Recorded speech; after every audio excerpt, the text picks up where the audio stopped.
My nephew was found under a bridge.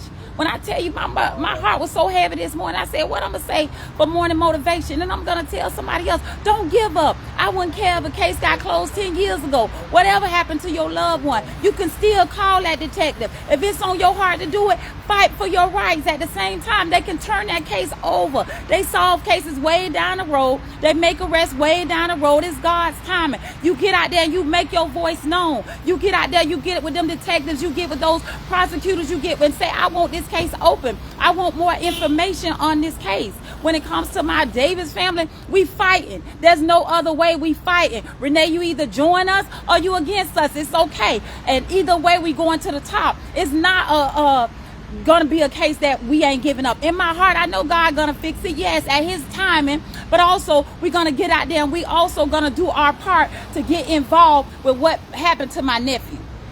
It's not rocket science to figure it out.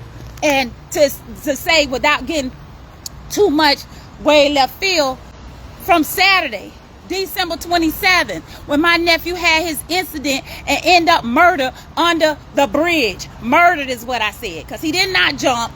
It was not no accident. That was on a Saturday.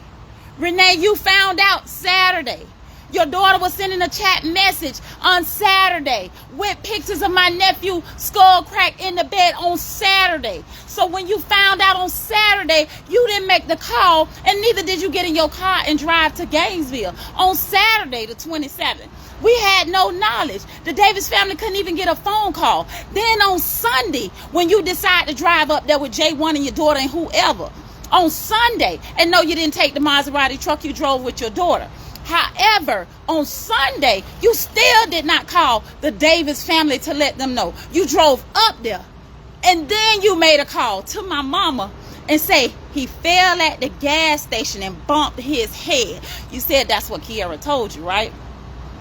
If Kiara told you he fell at the gas station and bumped his head, how can a lie number 2 even be okay with you or to sit well with you? Because lie number 1, after that, I wouldn't care if my son was married. I wouldn't care if my son was dating, baby mama. Let me tell you, if I have to question your truth, is no truth coming out your mouth after you said he fell at the gas station and bumped his head. That still ain't registering to me. Lie number 1, when you changed it to tell Nally he jumped out the car going 25 miles an hour. You told my brother he stepped out the car. You never looked back. Maybe he tripped on his own feet when he asked you how he got off the ground. My heart is heavy this morning. I'm releasing truth right now in the situation. For one, I beg Davis family, give you a pass, Renee. Because I said, maybe she had to go see for herself. I always give people the benefit of the doubt. Me and you was close. I even called you, Renee, and said, listen, Renee.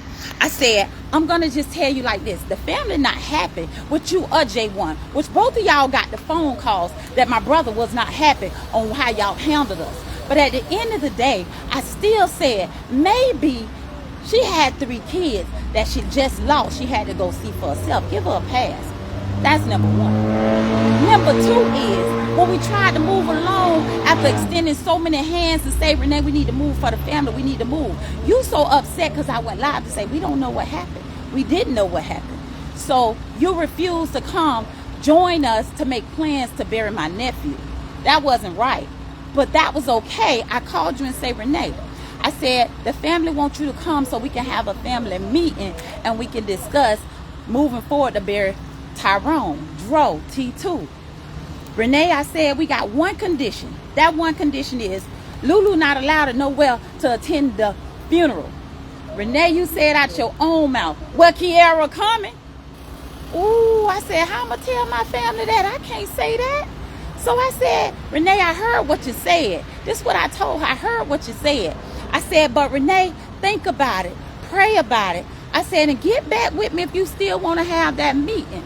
I said, Renee, get back with me. If you don't want to have a meeting, I'll tell them that's what you're standing on. Guess what? 1 day passed, 2 days passed. We ain't hear from Renee. I had to go back to my family meeting when they said, okay, Tasha, what did she say? I said, she ain't never get back with me and her time has expired. I said that because it was too hurtful for me to tell them that she was on defense mode from the jump.